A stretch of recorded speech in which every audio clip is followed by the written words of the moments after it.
Boa noite, estamos no ar com a estreia do programa Roda de Entrevista.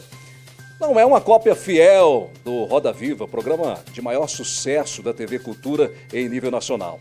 Mas aqui a gente quer sim poder realizar bons debates, uma boa conversa e por isso convido você a assistir, com variáveis temas também.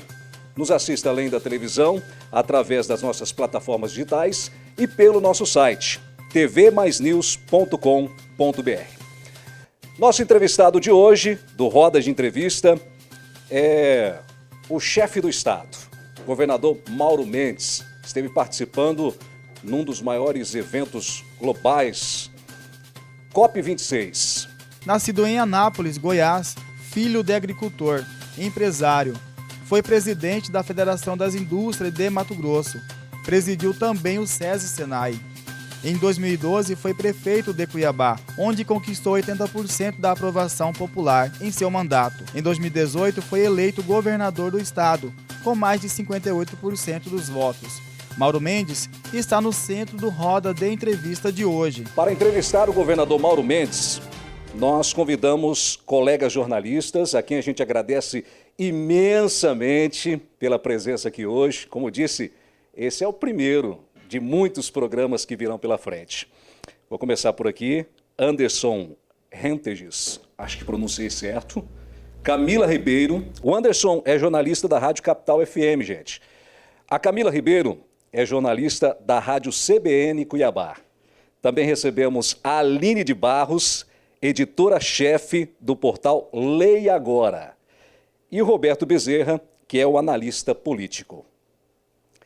Bom, antes de cumprimentá-los aí, que cada um possa falar, vamos cumprimentar o nosso convidado, governador Mauro Mendes. Boa noite, seja bem-vindo à primeira edição do Roda de Entrevista. Boa noite, para mim é um prazer estar aqui nessa oportunidade com você, com todos os jornalistas que aqui estarão conosco nesta noite e, acima de tudo, com todos vocês que estarão nos acompanhando também nessa estreia desse programa, que quero desde já desejar aí muito sucesso, pleno êxito, que possa cumprir com seu papel de informar e, acima de tudo, de trazer aqui boas comunicações, boas entrevistas, contribuindo para o debate, não só político, mas da própria sociedade mato-grossense.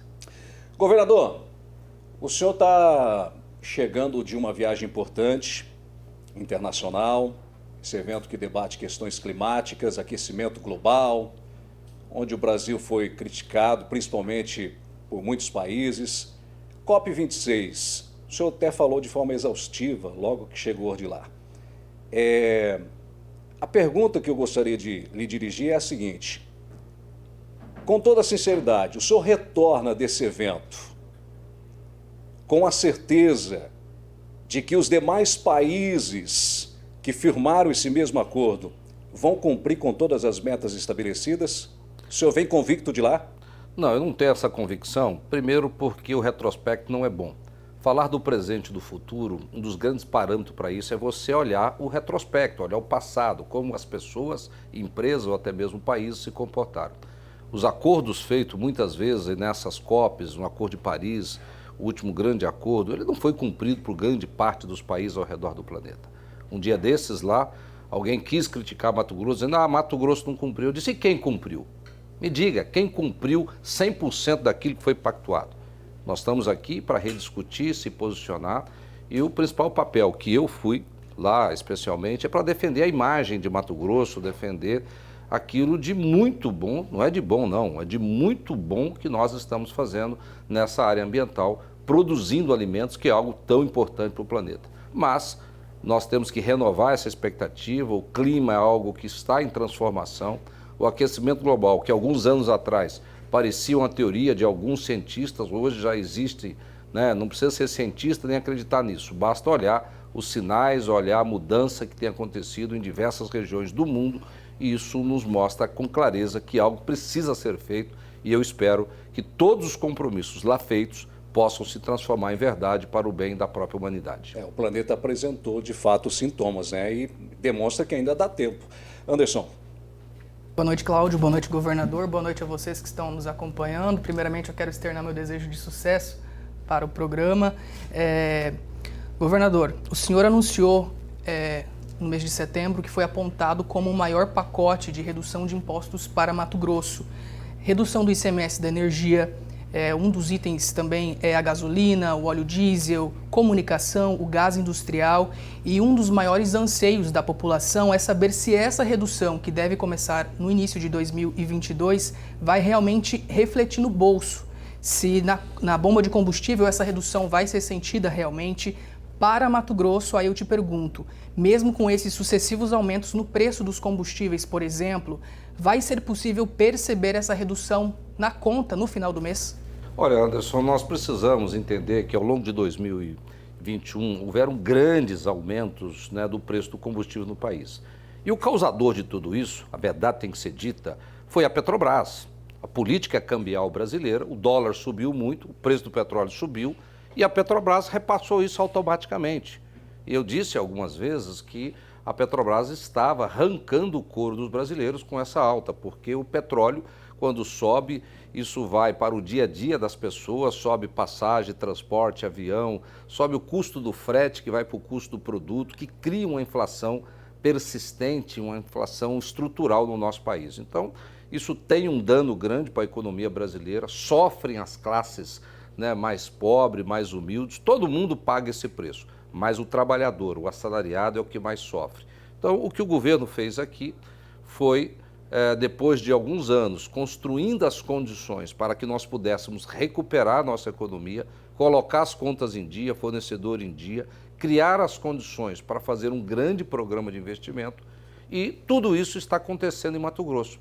Ora as bolas, se eu estou com as contas em dia, salário em dia, fazendo investimento, nós podemos também aliviar o bolso do cidadão. Foi isso que nós fizemos. E fizemos isso de maneira muito responsável. E eu tenho convicção de que, pelo menos na energia, nas telecomunicações, isso vai chegar, porque é um preço controlado, não tem como, né? As concessionárias de telecomunicações, de energia, vai ter que repassar isso para o preço.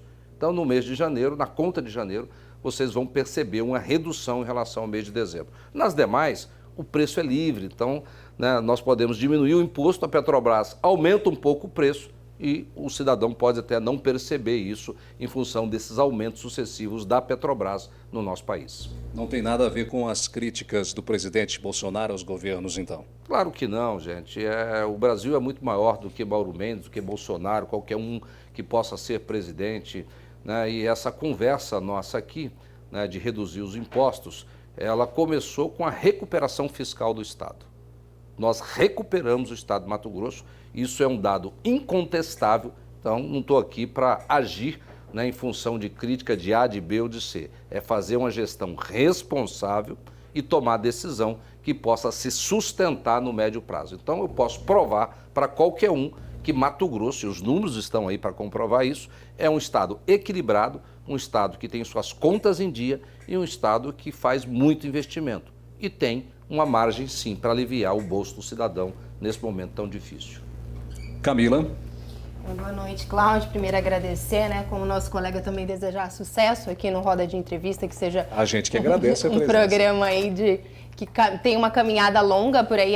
Agradecer também por nos convidar para participar dessa estreia, aproveitando esses questionamentos que vocês já fizeram ao governador no início. A gente até conversava um pouquinho antes de ir ao ar. O senhor vinha, né, com algumas críticas. O senhor, em algumas situações, foi taxado aí como um taxador, né, aqui no estado. Agora anunciou esses pacotes de reduções de impostos que devem valer a partir do ano que vem, vigorar a partir do ano que vem. O senhor teme de alguma maneira, governador, em que pese o senhor dizer que não se move, né, pautado por críticas, que o senhor saia dessa pecha de taxador e passe para uma taxa de populismo, uma pecha de populismo, perdão, em razão dessas medidas já anunciadas? Camila, o mundo não gravita em torno de alguns grupos de redes sociais ou algumas conversinhas que rodam nos bastidores. Mato Grosso tem 3,5 milhões de pessoas. Grande parte da população mato-grossense não está em grupo de WhatsApp, não está olhando o site, não está olhando para aquele rame-rame que acontece no dia a dia. E eu governo para essa grande maioria. Não estou olhado ali para um deputado A, B ou C, ou um adversário ali que fica com essas...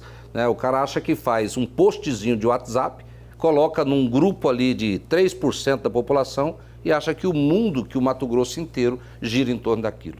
Então eu não me pauto por isso, eu olho macro, fui contratado para cuidar do Mato Grosso inteiro e tomo decisões assim, Não é que eu não me preocupo com a crítica, mas eu olho para o interesse da maioria. Porque toda decisão que o governante toma, ela vai agradar algumas pessoas e vai desagradar outras. A boa decisão agrada a maioria. Agora, eu não tenho pretensão de tomar uma decisão e não agradar ninguém. Me dá uma taxa que eu criei em Mato Grosso. Aquela história aquela história do sol aí é mentira. Quem fala isso Taxação é um do sol, bem lembrado. Mentiroso, porque essa taxa foi criada lá em 2016. Mentiroso. Agora, a Energisa descobriu que não estava cobrando e eu não posso desfazer isso, porque depende do CONFAS. Agora, se esses mentirosos, irresponsáveis, né, não conseguem entender isso e mentem para a população, tá? Então eles são pinóquios e eu estou fazendo a coisa certa para não ser processado depois por ter feito algo ilegal. Tanto que eles fizeram uma lei na Assembleia, não vigorou, ficou falando igual cachorro, latiu, latiu, latiu, correu atrás do carro e não conseguiu entender. Por quê? Porque não tem como fazer. E eu disse, inclusive, muitas vezes, sou favorável, porém eu tenho que fazer a coisa correta, de acordo com a lei brasileira. E a lei brasileira não me dá autorização para isentar imposto sem antes pedir para o CONFAS, que é o Conselho Fazendário, do qual eu nem faço parte, faz o meu secretário, mais 27 secretários de Fazenda de estados brasileiros, junto com o Ministério da Economia. Eles que têm que aprovar isso por unanimidade. Se não aprovar, eu não posso fazer aqui em Mato Grosso, por isso que eu não fiz. Governador, o senhor disse que é favorável a uma forma de taxação, é isso ou não? Não, eu disse que é favorável a não cobrar o ICMS da energia solar. Porém, essa lei é lá de 2016, né, que foi feito isso. Né? A Energisa não estava aplicando essa lei, descobriu que estava não aplicando corretamente, passou a aplicar. Quando a gente percebeu isso, né, eu até pedi para o Galo levar esta proposta, o secretário de Fazenda de Mato Grosso, ao CONFAS, porém não foi aprovado lá. Não tem como fazer, não fizemos. E enquanto não fizer lá no CONFAS, infelizmente, todo mundo vai ter que pagar. Mas, governador, tem estados que não estão tributando. Minas Gerais. Isso, Minas. Só Minas Gerais, por quê? Porque ele aprovou isso antes de aprovar a Lei Complementar 160. De lá para cá, não pode fazer mais. Sim. Aline? Olá, boa noite, Cláudio. Quero agradecer o convite de estar aqui, é uma honra fazer parte da estreia aqui com o governador, né? Boa noite, governador. Boa noite a todo mundo que está nos assistindo. Governador, aproveitando aí a deixa da taxação, o senhor falou que o projeto não foi para frente, mas algumas pessoas têm entrado na justiça e conseguido, inclusive tem uma ADIM. Então eu queria que o senhor comentasse também essa questão judicial do processo de taxação do sol. Mas além disso, o senhor foi das vaias aos aplausos, principalmente no Nortão, no meio do empresário, e o senhor reluta em falar em reeleição. Só que seus aliados começam a ficar preocupados. Esses dias o PSDB disse que já não confia, prefere não esperar por causa da eleição em 2016, que o senhor acabou não indo à reeleição. Então, seus aliados começam a ficar preocupados. Como é que está esse relacionamento? Como que você está acalmando os ânimos desse grupo aí? E também pensando, porque todo mundo já está se movimentando, né? Acomodação da chapa. Então, como é que está para acalmar o coração de quem está do seu lado? Aline, na verdade, olha só, eu estou na política, né, para ajudar e dar a minha contribuição como gestor, que eu sempre fui prefeito, não pude ir para a reeleição. Talvez isso deixe as pessoas um pouco preocupadas. Porém, eu estou aqui, gente, para dar resultado. Não para os partidos políticos, mas para o cidadão. Então, eu digo o seguinte, olha, eleição é no ano da eleição. Vamos trabalhar, tem muita coisa para fazer, tem muita obra para entregar, tem muito nó para desatar, tem muita coisa para fazer no dia a dia do que ficar pensando na próxima eleição. Eu sempre fui contra isso. Essa mensagem eu sempre passei. Vamos deixar a eleição para o ano da eleição. Até lá vamos trabalhar, vamos honrar o voto que eu recebi, que os deputados receberam, não só eu fui eleito, e vamos entregar resultado para a população, vamos melhorar a vida das pessoas que vivem aqui no estado de Mato Grosso. Então eu falo, olha, o ano que vem eu falo sobre isso. Até lá vamos cuidar das obras, vamos cuidar da educação, segurança pública. Nós temos enormes desafios para interter no dia a dia, cuidar deles e deixar a eleição para o ano que vem. O ano que vem eu já disse, até final de março eu digo sim, digo não, e aí vamos ver o que Pivetta disse dá. que vai conversar com o senhor em janeiro. Pode antecipar isso? Não, conversar a todo momento, que ele quiser, qualquer um pode conversar. Agora a minha decisão, final de março. E a judicialização da taxação do sol? Porque não, mas isso é normal, né? Tem muitas decisões favoráveis, contra, por isso que tem essa enorme de tribunais no Brasil. Mas eu tenho que seguir não a opinião de A, B ou C, eu tenho que seguir aquilo que diz a Procuradoria-Geral do Estado. Ela é que determina né, para o governador aquilo que pode ou não pode fazer no campo jurídico. E eles me dizem com muita clareza, e eu quando leio a lei federal também, né, sou engenheiro, mas eu sei ler e sei interpretar. E a lei é muito clara, então não tenho dúvida, né? E se você ler a lei também, não terá, e quem lê a lei vai perceber que está muito claro lá que isenção só com autorização do CONFAZ.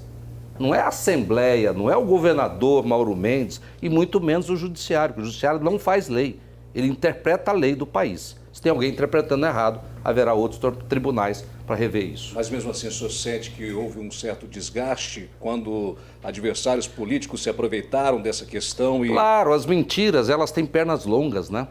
Mas longas que não se sustentam ao longo do tempo. Mentira tem perna curta. No primeiro momento, até parece, agora tem gente que vive de mentira, vive de fake news, porque não tem nada de concreto para mostrar. Mas isso não vai perdurar. Roberto Bezerra, boa noite.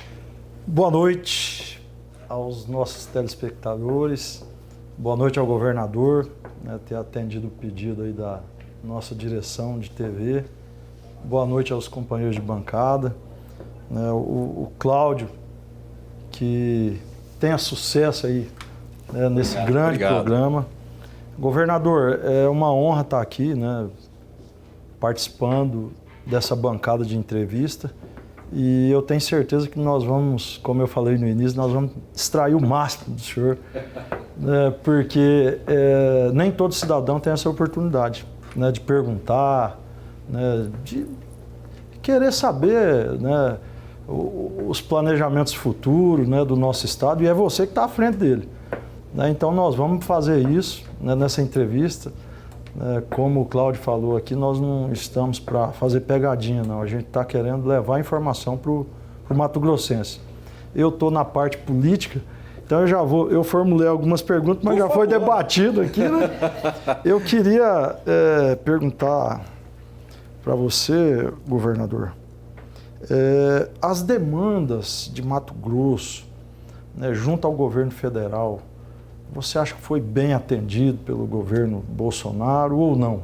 Como que foi esse relacionamento seu com o governo federal?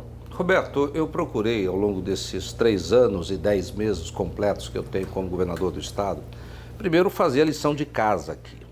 Eu fui a Brasília todas as vezes que foi necessário, tive reuniões no Congresso, tive umas 2 ou 3 vezes com o presidente da República em Brasília, com alguns ministros, mas acima de tudo eu fiz a lição de casa. Eu não fui lá para que eles pudessem resolver o nosso problema, porque eu tinha clareza para mim que os problemas de Mato Grosso estavam dentro do estado de Mato Grosso. E ao final de 2 anos e 10 meses já completo, né, ficou comprovado isso, porque a nossa receita cresceu, a nossa despesa diminuiu, o estado foi melhor administrado e o resultado está aí. Veio o recurso na época da Covid, um recurso extra, né, que veio para o Brasil inteiro. O governo federal quis dar um dinheiro, ótimo. Naquele momento, talvez, Mato Grosso não estaria nem precisando. Mas se alguém quer dar um dinheiro para nós, vou dizer que não, né? Então, besta é quem dá. Eu recebi aqui como governador e estamos aplicando corretamente esse dinheiro.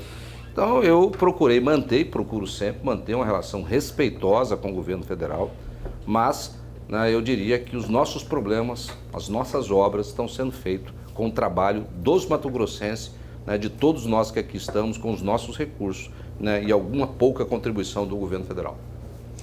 Bom, governador, o senhor falou dos recursos do governo federal em relação à pandemia, e nós já vamos aí para quase 2 anos desde que a pandemia surgiu no nosso país.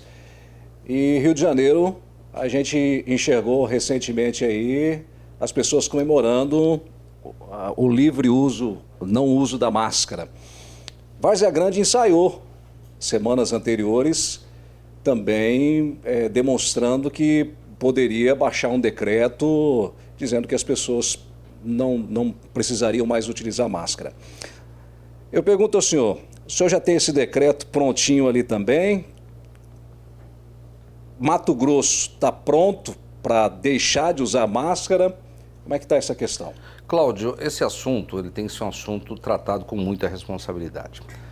No Brasil, em algum momento, parecia que existia uma competição de qual governador, qual prefeito que adotava as medidas mais restritivas, quem era mais rápido para isso, para aquilo, e eu não gostei muito daquilo. Tanto que no início Eu até critiquei aqui o prefeito da capital, porque quando nós tivemos o primeiro caso confirmado aqui, né, de Covid ou de morte, eu não me lembro bem, mandou fechar tudo. Eu falei, gente, se com um caso fecha tudo, imagina quando tiver 500 mil. E chegou a 500, chegou a 1.000 e muito mais. Quer dizer, então houve uma precipitação, não só dele, mas de muita gente, né? E agora talvez esteja tendo uma precipitação também para sair. Claro que a máscara incomoda, incomoda, mas olha o que está acontecendo na Europa nesse momento. Os casos estão aumentando de novo, então não dá para brincar com esse vírus, não. A vacina trouxe um grande alívio, comprovadamente está aí, só não vê quem não quer enxergar, que ela trouxe uma grande redução, né, da doença e da potencialidade desse vírus. Porém, é um vírus que muta muito rápido, é um vírus que tem grande capacidade, né, de contágio, então nós temos que ter um pouco cuidado. E já está comprovado, e é muito óbvio, que a máscara ela cumpre um papel importante, porque aqui quando eu estou conversando, sem que talvez as pessoas percebam, microgotículas da minha saliva pode estar sendo emitida e caindo aqui, caindo em algum lugar, né? E aí o contato com a mão pode fazer essa pessoa naquilo, passar no rosto, nos olhos, né? E isso gera um processo muito intenso de contágio e transmissão. Então a máscara, ela contribui, porque ela retém isso. Então todo mundo já sabe disso. Então será que é o momento, né, da gente liberar isso? Não sou eu, governador, que vou dizer isso. A gente precisa ter dados mais científicos. A ciência comprovou que foi ela que nos salvou desse vírus e é uma voz muito ancorada na ciência que pode mudar isso, e não só o governador. Mas o senhor não pretende seguir, por exemplo, o exemplo do Rio de Janeiro, então? Estamos aqui atingindo a máxima de vacinados, então vamos liberar. Sabe por quê, governador? A flexibilização, por exemplo, ela já existe no estado de Mato Grosso. É possível ver a presença de muitas pessoas em bares, em lanchonetes.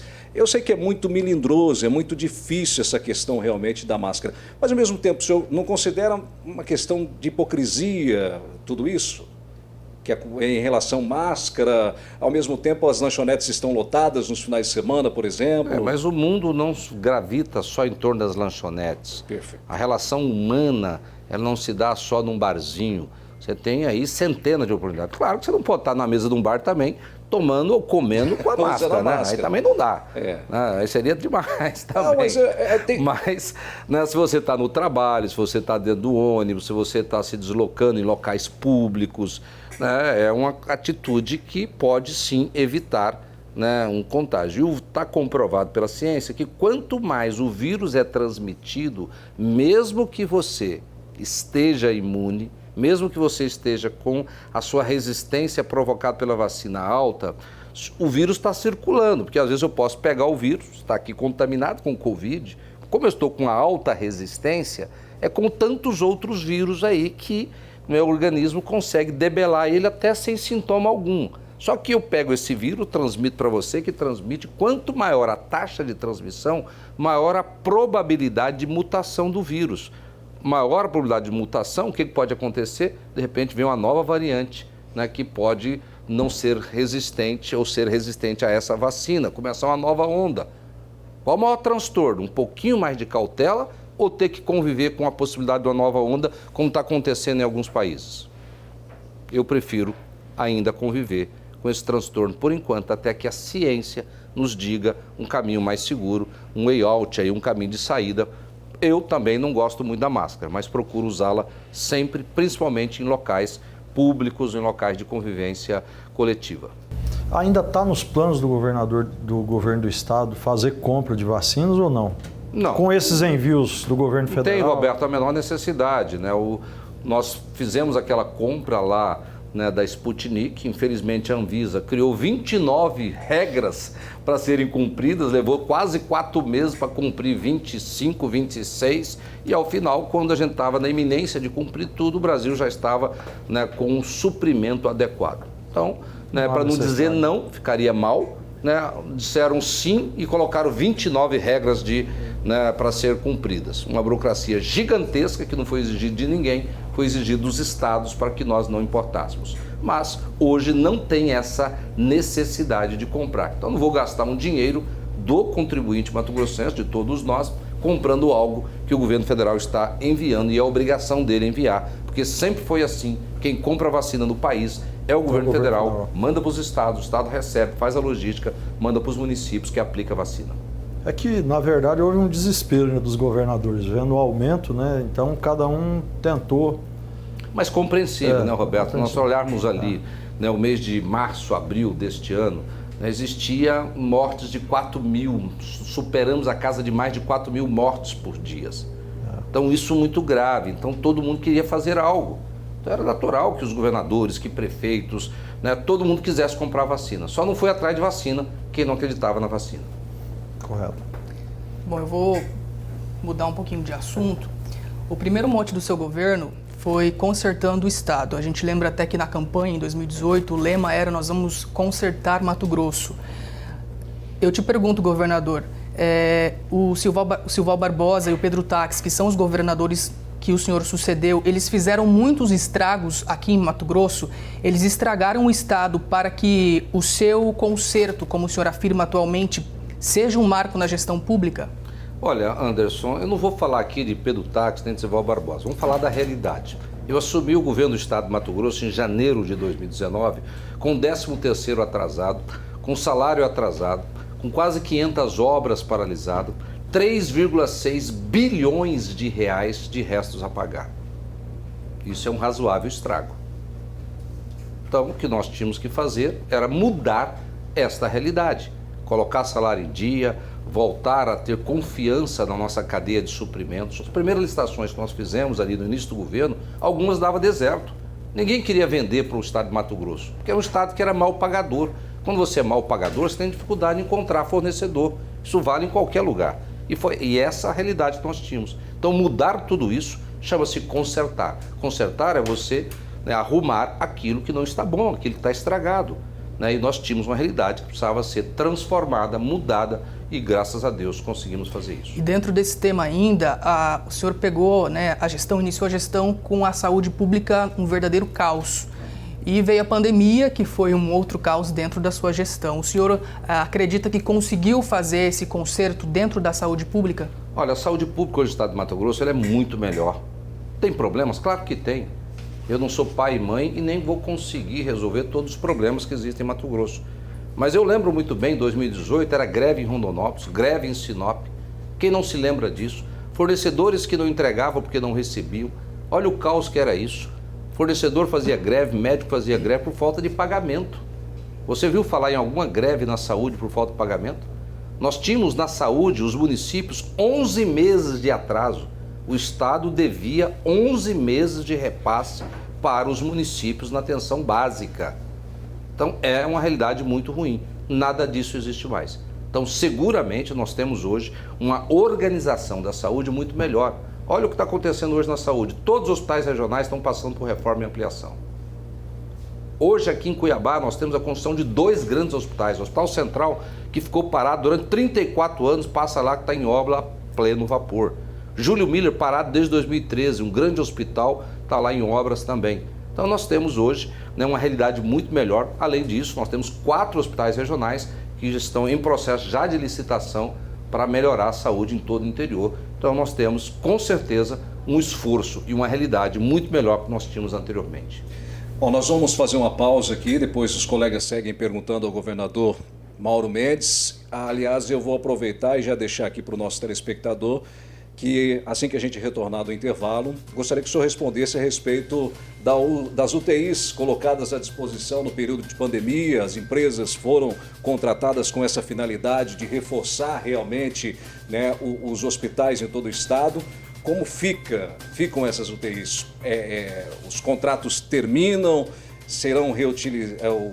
O governo pretende absorver essas UTIs com a finalidade de outro tipo de atendimento? Depois do intervalo, Roda de Entrevista está de volta.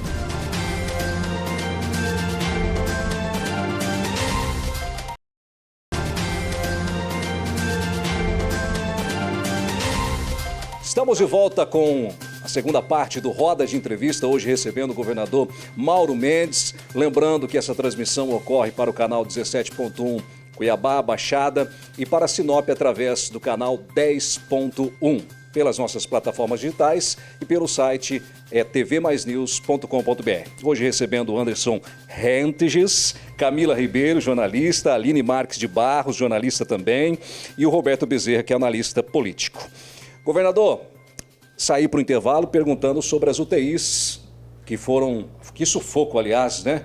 Quando nós tivemos no pico ali que muitas pessoas desesperadas porque precisavam de UTI, não tinha onde colocar em alguns momentos, criou-se uma fila e a gente viu que aos poucos os estados, exemplo de Mato Grosso, foram melhorando essa estrutura, contratando empresas especializadas e aumentou o número de UTIs no período da pandemia. Agora, nós estamos vendo, graças a Deus, os números baixarem consideravelmente, as mortes, os internados. Como é que fica a questão das UTIs, assim que elas não forem mais necessárias para esse fim pandêmico? O senhor pretende criar uma estratégia para mantê-las ou manter esses contratos ou se desfaz? Cláudio, nós abrimos durante a pandemia 605 UTIs exclusivas para a Covid no estado do Mato Grosso. Da maior taxa aqui na região centro-oeste. Fizemos isso porque era uma demanda existente naquele momento, muitas ações foram feitas em todo o Brasil e era um desespero muito grande para tentar salvar vidas e tudo que foi possível fazer, tudo aquilo que era necessário fazer, possível e impossível, nós fizemos. Porém, nessas UTIs, elas eram Covid. E agora o que nós estamos fazendo é dentro de uma necessidade e demanda da saúde, algumas delas serão mantidas. Cada UTI dessa, ela custa, em média, né, R$2.000 por dia por leito. Então, se você pega ali, né, 10 leitos, né, são R$20, né, R$20.000 por dia. 10 Esse leitos, custo para o Estado. Para o Estado. Né? Você pega um mínimo de 10, é bloco de 10 em 10, então você tem ali R$20.000 por dia, vezes 30 dias, são R$600.000 por mês, cada 10 UTIs. Contando com os profissionais? Então, com tudo. É um pacote, né, entre profissionais, médicos, remédios, medicamentos, tudo que usa. A média, porque tem uns um pouco menos, alguns um pouco mais, dependendo da região e da licitação. Então eu não posso manter UTIs aí paradas, pagando. Serão R$36 milhões por mês, né, que nós gastaríamos, né, se eu não fizesse nada. Então hoje nós estamos diminuindo isso, né, porque nós estamos com a baixa taxa de utilização. Nós estamos agora em torno de 150 UTIs ativas e temos uma taxa de ocupação de 30%. Temos 50 e poucas pessoas aí internadas na UTI. Então não seria razoável manter todas elas gastando dinheiro, pagando para ter um leito vazio. Numa pandemia que está diminuindo, graças a Deus, a vacina. Naquelas cidades onde nós tivermos demanda para transformar essas UTIs Covid em UTIs normais, nós faremos. Agora, UTI, gente, não é um negócio que eu posso colocar em todo lugar. Porque você tem que ter ali um atendimento de medicina, de cirurgia de alta complexidade. Então tem município que não tem isso, eu vou manter um UTI lá para quê? Para o cara chegar lá com dor de cabeça ou passando pressão alta e internar ele na UTI? Não é isso, né? Nós temos que seguir aquilo que determina o próprio Ministério da Saúde, porque ele vai cofinanciar. Então existem regras para isso, nós vamos cumprir essas regras, mas seguramente nós vamos ampliar o número de UTIs, né, normais que existiam em Mato Grosso com essas UTIs que foram criadas por conta da Covid. Governador, eu queria mudar um pouquinho de assunto. Nessa semana a gente está completando aí um mês do afastamento do prefeito aqui da capital, Emanuel Pinheiro, em razão de supostos esquemas aí no âmbito da saúde aqui do município. E também, nessa semana, o senhor se reuniu com o prefeito em exercício, o Estopa, que já foi seu secretário, inclusive a época que o senhor era prefeito. Eu queria que o senhor falasse um pouquinho pra gente como é que foi essa conversa, se tende a haver uma aproximação agora do município com o governo do estado e se o senhor acredita, até pelo conhecimento que o senhor tem ali, pela convivência que o senhor já teve com o Estopa, se ele vai tentar imprimir a cara dele na gestão do município ou se o senhor acredita que é muito difícil dissociar a imagem do prefeito e do vice-prefeito nesse momento? Olha, Camila, cada pessoa é uma pessoa, né? Manuel é Manuel, Estopa é Estopa, Mauro é Mauro, Camila é Camila, né? Nós podemos estar próximos de uma administração e ter comportamentos diferentes. O Estopa eu conheço um pouco, foi meu secretário lá atrás. Enquanto ele foi meu secretário, só posso falar bem dele, né, em todos os aspectos possíveis. E agora ele teve essa oportunidade, lamentamos, não o que aconteceu, lamentamos os fatos que levaram a isso, né? Porque, né, nós temos uma cidade que teve 7 secretários afastados, né, pela Justiça, pelo Ministério Público, pela Polícia Federal, pelo Ministério Público Federal, com envolvimentos em corrupção, com dinheiro da saúde e outras áreas do município.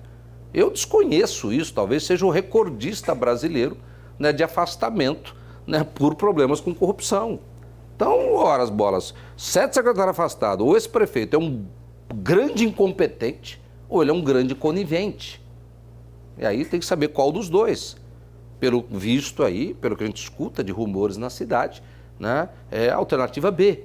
Então, nós, né, lamentamos tudo isso, porque a cidade perde com isso.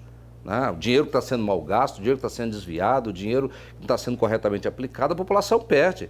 Olha o que Cuiabá teve que fazer aqui. Eu tive que abrir o centro de triagem Covid na Arena Pantanal, porque as pessoas não estavam tendo tratamento aqui na grande cidade, que era Cuiabá, que tem quase 20% da população do estado. Então, para colaborar, né, com os maiores conglomerados urbanos do estado, o estado abriu aquilo que é uma obrigação do município, que isso é coisa da atenção básica. Fazer teste, atendimento primário é atenção básica. Então, eu vejo o Estopa uma pessoa que pode desenvolver um trabalho, a gente não sabe até quando ele vai ficar lá, isso está na mão da Justiça, né?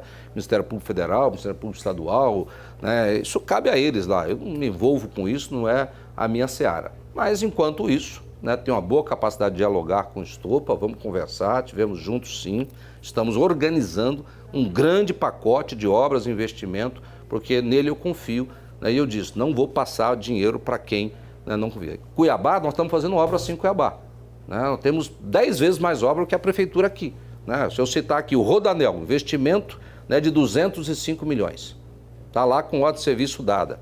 Hospital Central aqui, mais de 100 milhões de obra. Júlio Miller, mais de 200 milhões de obra. O BRT, que o prefeito lutou tanto para não sair. E ele não conseguia explicar.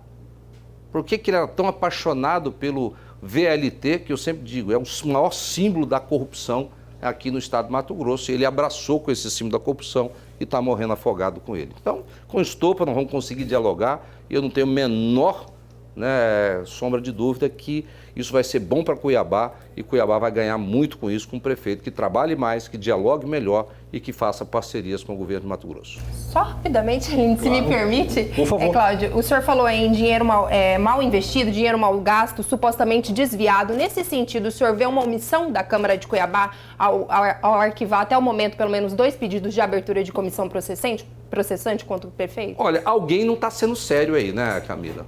Né? Ou a Polícia Federal, ou, né, a Polícia Civil, ou a Defas, o Ministério Público Estadual, o Ministério Público Federal, Justiça, todo mundo agiu e falou, olha, tem 7 secretários que eu afastei aí porque está tendo um rolo desse negócio aí. E a Câmara não fez nada. Achou que está tudo certo. Tem alguma coisa que precisa ser explicada aí. Ou todo esse povo aí, né, não está trabalhando corretamente, está enxergando algo que não existe. E aí nós temos que, né, ou a Câmara está sendo omissa. Não tem como não concluir isso. Governador, já que o senhor abordou sobre o VLT, o que o Estado vai fazer com toda aquela estrutura? A gente passa lá, né, para quem vai no aeroporto lá, até é bonito os trens, né? E era um sonho, né, nosso de ver, né, esses trens, né, rasgando as ruas da nossa capital. Mas aí, né, o que o senhor falou, que ali é um símbolo da corrupção, mas o que o Estado vai fazer com aquilo ali?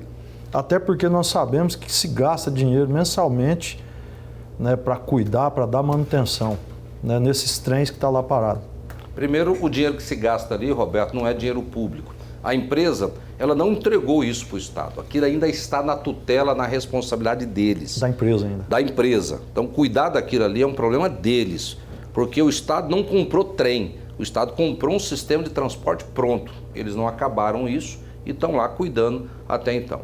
E veja bem, Roberto, é muito claro, a nossa decisão primeiro ela foi técnica, a decisão do que fazer com aquilo é um problema da empresa. Nós já entramos na Justiça para pedir o dinheiro de volta, porque o contrato do Estado com aquele consórcio foi rescindido e transitou em julgado já, e a culpa dessa rescisão foi da empresa. E o Código Civil brasileiro é muito claro, se eu tenho um contrato contigo, você dá causa à rescisão, eu posso escolher o que eu quero com o produto que nós combinamos ali. E o Estado chegou à conclusão que não era mais viável terminar aquilo ali. Era muito mais vantajoso migrar para um outro processo, que é o BRT, que ele é tão bom quanto o VLT, é mais barato, é elétrico, tem acessibilidade, tem toda a modernidade e custa menos e traz mais flexibilidade. Ele tem uma série de vantagens para a capital, como é Cuiabá. Por isso que nós decidimos e entramos na justiça para pedir todo o dinheiro daquele trem de volta.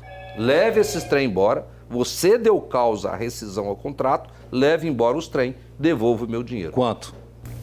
Mais de R$1 bilhão. Vou aproveitar a deixa das duas perguntas aqui. Um que o senhor falou que estava conversando com o Estopa sobre um grande pacote de obra, confia nele. Se o Manuel voltar, esse pacote fica em stand-by? Como fica essa questão do pacote de obra? Olha, o pacote de obra, Aline, é com Cuiabá, né? Eu não tinha condições de acreditar, né, na condução correta, e aí você deve saber com certeza, e um monte de gente em Cuiabá, né, do que eu estou falando, infelizmente, mas não vou começar isso com Estopa, né, e vou fazer com Cuiabá. Né, não é nem com Estopa e nem com Manuel Pinheiro, eu faço com Cuiabá. Agora, fazer, né, com a prefeitura é uma questão de confiança, né, que nós temos, né, que o Estopa vai aplicar isso corretamente, vai tocar isso de forma responsável e honesta. Agora, com relação ao BRT, a gente vai fazer agora em dezembro 1 ano que o senhor anunciou a escolha pelo modal. Foi prometido a licitação até junho, foram sendo adiados e até hoje a gente não tem licitação. Como que está o processo para a implantação do BRT e quando o cidadão vai andar de BRT em Cuiabá ou Vargem Grande? Essa cobrança, Aline, eu faço todos os dias para os meus funcionários. Eu, governador, eu passo informações de acordo com o que eu recebo. Lamentavelmente, nós vivemos esse ano um ano de pandemia.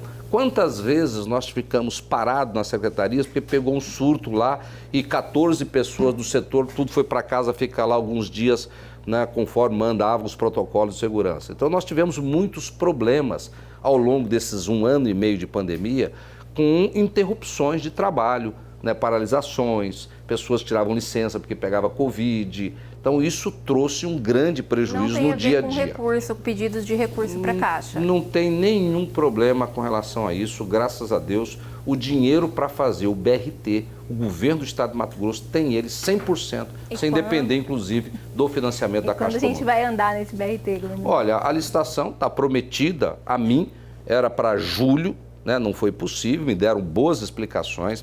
É um projeto complexo, né, nós tivemos que seguir uma série de trâmites legais que é da lei brasileira, que é muito burocrática, estamos cumprindo isso corretamente, fizemos audiência pública, submetemos a conselho a decisão, fizemos tudo aquilo que legalmente precisava ser feito. É o longo caminho curto, é um caminho um pouco mais longo, mas seguro.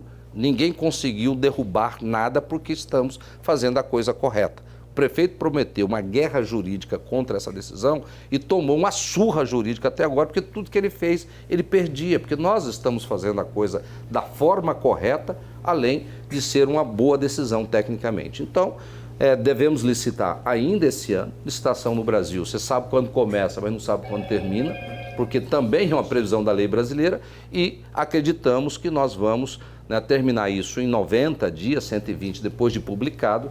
E, se Deus quiser, o ano que vem nós teremos obras, né, desse modal na cidade de Cuiabá e Vargem Grande. Certo, obrigada.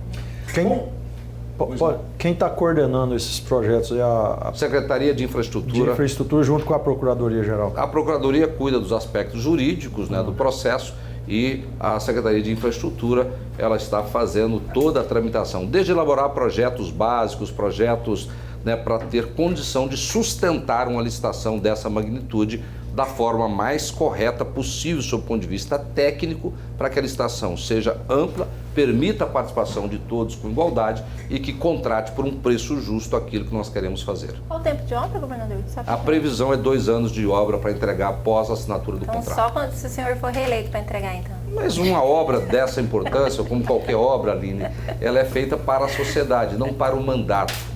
Eu tenho tomado decisões. Era só para ver se o senhor ia dar deixa aqui de vai para a reeleição. Tô ligado.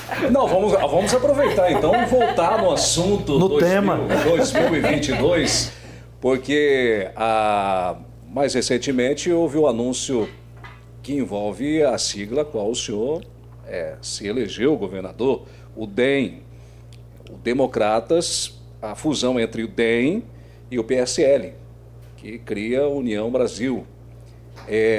A gente viu a partir daí, a partir dessa conversa da união das duas siglas, um desconforto de uma determinada parte, alguns até prometendo uma debandada, porque ficaria numa situação ruim para eles, numa propensa eleição, uma disputa a um cargo de deputado estadual, federal e etc.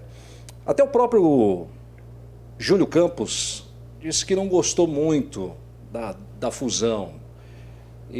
Mas está dentro para ver o que vai acontecer. Foram mais ou menos essas palavras ditas por ele.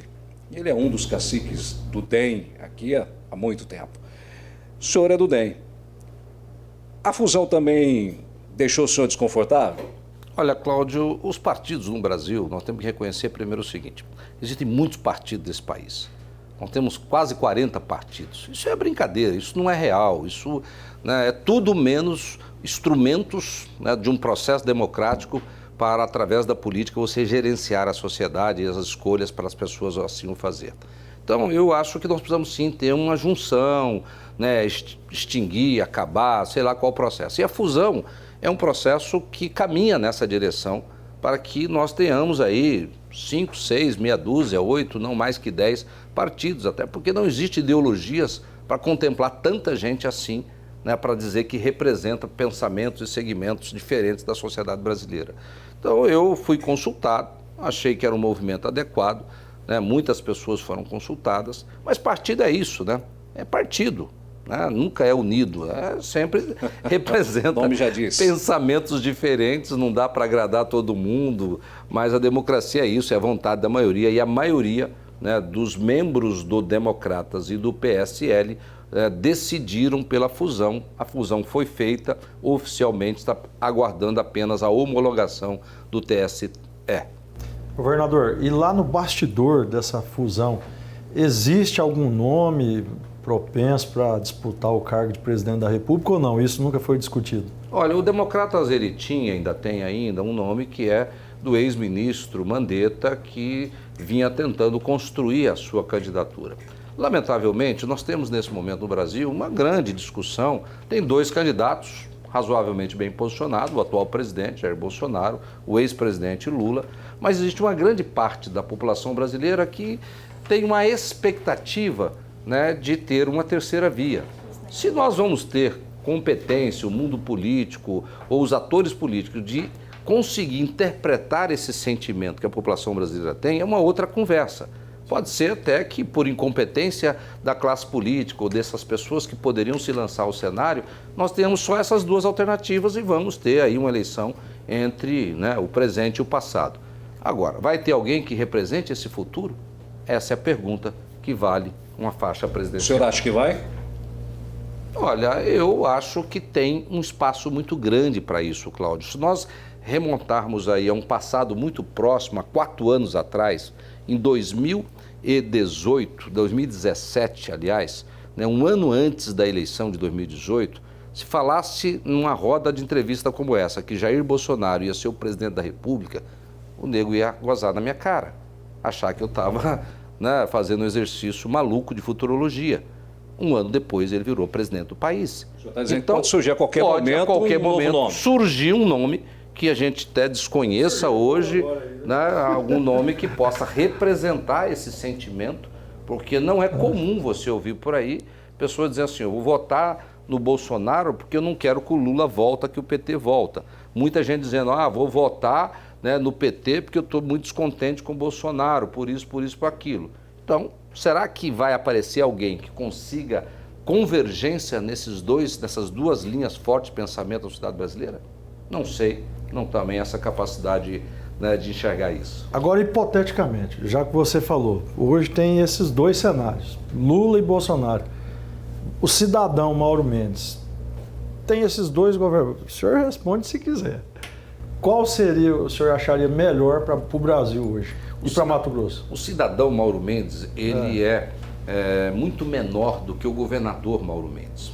Então, o cidadão Mauro Mendes, ele tem que imaginar o seguinte: olha, o governador Mauro Mendes representa 3,5 milhões né, de habitantes no chefe do executivo. O cidadão Mauro Mendes tem que ter responsabilidade com o cargo que ele ocupa. E esse governador Mauro Mendes, ele tem que falar, pensar e agir pensando no Estado e não no cidadão Mauro Mendes. Então, as minhas opiniões pessoais são muito menores do que as opiniões de um governador. E como governador, eu tenho que me relacionar bem com a classe política, tenho que defender o meu Estado, me relacionar bem com o governo federal, né, e tenho que me relacionar bem com todo mundo. Então, eu vou evitar, né, dizer as minhas opiniões pessoais, porque elas poderiam criar conflitos para o governador Mauro Mendes, que representa todos nós. Governador, ainda só sobre essa questão do presidente Jair Bolsonaro, muitos especialistas têm dito que o Auxílio Brasil anunciado pelo presidente tem caráter extremamente eleitoreiro. Na visão do senhor, essa é uma medida irresponsável por parte do presidente? Olha, Camila, são críticas, né, que são feitas pela oposição. Se ele anuncia e faz, vai ser criticado porque fez. Se ele não faz, vai ser criticado porque não fez. Então é bom que faça, tem muita gente precisando, se fizer de uma maneira responsável. Agora, tem que dar aquilo que você tem condição de dar, né? Não pode o governo federal criar qualquer programa, seja ele do campo social, né, fazer dívida, né, gerar déficit para alguém pagar, para dar um dinheiro para alguém. Isso eu sou contra. Hoje o governo de Mato Grosso também tem um programa de assistência, porém eu tenho dinheiro no caixa para pagar esse auxílio emergencial. Eu não estou indo no banco pedir dinheiro emprestado, um dinheiro que o Estado não tem, para dar para alguém, para ajudar alguém. Seria uma coisa se eu chegar aqui, Camila, me ajuda aí, estou em dificuldade aqui. Você fala, Mauro, eu não tenho dinheiro não, mas faz o seguinte, eu vou arrumar um dinheiro emprestado no banco e vou dar para você. Seria justo isso? De repente você tem lá um dinheiro sobrando, tal, e quer me ajudar, seria até razoável eu pedir e você fazer. Então, eu vejo que a política social ela é importante, né, e não pode ser vista só com viés eleitoreiro, porque essa crítica é sempre feita pela oposição. Governador, mas dentro ainda desse assunto, né, desse programa social, já tinha, porque foi aniquilado, podemos dizer assim, o Bolsa Família. Nesse sentido, o presidente Bolsonaro não poderia apenas melhorar o Bolsa Família do que acabar com ele, criar um programa para dizer que ele instituiu um programa desse tipo no país? Anderson, poderia, mas essa é uma decisão dele. E ele tomou de criar um novo nome. A ciência. O que importa para o cidadão é o resultado, é o auxílio que possa chegar, né, para ajudar a minimizar aí o desconforto, né, de milhares e milhares de brasileiros que estão precisando de uma ajuda, e essa ajuda precisa chegar, sobre qual nome for. Se é Bolsa Família ou Auxílio Brasil, isso pouco importa. Governador, falando em programa social, o governo vai lançar o Ser Família Habitação, é isso? Qual que vai ser o investimento? Qual que é a previsão de casas para ser entregue aí? Na verdade, o governo já aprovou na Assembleia Legislativa um programa para 20 mil casas, né, que nós vamos fazer nessa parceria com o governo federal, porque é um financiamento, e o governo vai entrar com subsídio para viabilizar, né, a construção dessas casas e viabilizar também que aquelas pessoas que ganham menos, até 2 salários mínimos, ou na faixa de 2 a 4 salários mínimos, elas possam conseguir adentrar a estes programas, pagando principalmente a entrada, que muitos não têm. Então, nós já definimos o número, são 20 mil casas, e nós vamos agora fechar, nos próximos dias eu estarei publicando isso, qual o valor que o governo do estado vai dar para subsidiar esta prestação, criando condições para que as pessoas entrem no programa. Ele vai ser em quantos municípios? O governador, a princípio, só na capital? Nós vamos, não, ele é em dezenas de municípios, são 20 mil casas. Nós vamos tentar fazer com que isso chegue ao maior número possível de municípios. Nós temos que respeitar uma lógica de mercado, que é, você precisa de construtoras para assumir a construção disso. Talvez nós não tenhamos construtoras para assumir 50 casas em todos os municípios de Mato Grosso. O ideal é que assim o fosse, mas essa lógica eu não posso interferir nela. Nós temos que ter uma construtora que queira fazer lá em Sinop, lá em Guarantã, lá em Alto Araguaia, Araguainha, um número de casas viável para que aquela obra possa acontecer. Se tiver isso nos 141 municípios, nós vamos distribuir nos 141 municípios, mas eu tenho certeza que dezenas de municípios terão casas populares construídas nesse programa. O projeto contempla vários municípios. Vários municípios, ele é aberto a vários municípios, e é óbvio, eu não vou deixar. Se tiver uma demanda para fazer 20 mil em Cuiabá, eu não vou fazer 20 mil só em Cuiabá. Vou dizer, não, Cuiabá vai ficar aí com 3, 4 mil, né, junto com Vaza Grande, vai um pouco para Sinop, para Rondonópolis, para Barra do Garças, para Cáceres. Aonde tiver demanda, nós vamos distribuir né? Se tiver demanda nos 141 municípios, serão distribuídas nos 141. Governador, vamos falar um pouco de educação também. Ainda no período de pandemia, eu acredito que um dos fatores mais comentados aí foi a questão do quanto a educação perdeu ao longo desse tempo, desde o início da pandemia, o quanto ela ficou fragilizada. Ao mesmo tempo também se viu a necessidade de usar a tecnologia a favor, passamos a ter aulas remotas, né, e não presencial. Mas nesse tempo se ouviu bastante dizer o seguinte: aula remota não funciona, pai e mãe às vezes ou não entende o que o professor quer passar para a criança, ou tem dificuldade, ou a criança tem dificuldade de realmente ficar na frente do celular ou do computador para assistir. Pouco tempo depois do início da pandemia, quando as coisas foram melhorando, os municípios até criaram formas híbridas para amenizar um pouco essa questão do não presencial. Já as escolas estaduais demoraram mais para ter esse retorno. São duas perguntas. Quanto o senhor acha que nós perdemos em termos de educação desde o início da pandemia?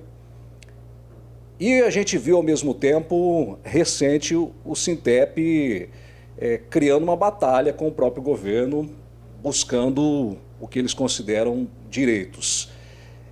Como é que o governo do estado está lidando com a questão educacional de Mato Grosso? Preocupado com o que isso vai representar daqui a alguns anos, o que nós vamos perder desses 2 anos?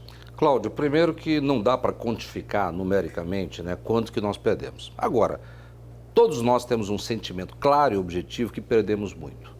Porque foram 1 ano e meio aí que as crianças ficaram longe da sala de aula. Longe da sala de aula, esse ensino à distância que tentamos fazer, que o Brasil inteiro fez, no final das contas ficou comprovado que ele foi de baixa eficiência. Foi uma alternativa, foi uma tentativa, era válido naquele momento tentar fazer algo, pior não fazer nada. Porém, nós temos que reconhecer, e eu lembro, Cláudio, deixa eu contar uma historinha rápida aqui. No início da pandemia, em 2020, a minha filha estava em Portugal fazendo lá um MBA. E lá em Portugal, na época, quando ela estava por lá, eu falei: filha, não tá, eu vi aqui falando que estava tudo parado aí em Portugal. Eu falei: não, Paulo, pai, parou tudo, menos a educação. Está tudo parado, menos a educação. Aí, de repente, deu um problema, ficou pior, parou a educação primeiro. Também lá, alguns dias, algumas semanas. De repente, tudo parado lá. Minha filha: pai, já voltei à aula. Eu falei: minha filha, mas voltou? Falou: pai, aqui a educação foi a última que parou e a primeira que voltou. No Brasil foi o contrário. A educação foi a primeira que parou. Sim. E a última que voltou. Eu lembro uma vez que o Sintep deu uma entrevista dizendo o seguinte: só queria voltar para a sala de aula quando o último aluno tivesse vacinado. Ou seja, enquanto uma criancinha de 3 anos, 4 anos, sei lá, tivesse vacinado, eles não queriam voltar para a sala de aula. Olha que absurdo. Então nós precisamos tratar a educação nesse país com mais seriedade. E isso para mudar realmente a dura realidade. Mato Grosso, ele é a 22ª pior educação do Brasil. Tem algo muito errado acontecendo aqui. Nós temos o 2º melhor salário. Nós estamos fazendo agora uma profunda mudança, né, comportamental para mudar essa dura realidade.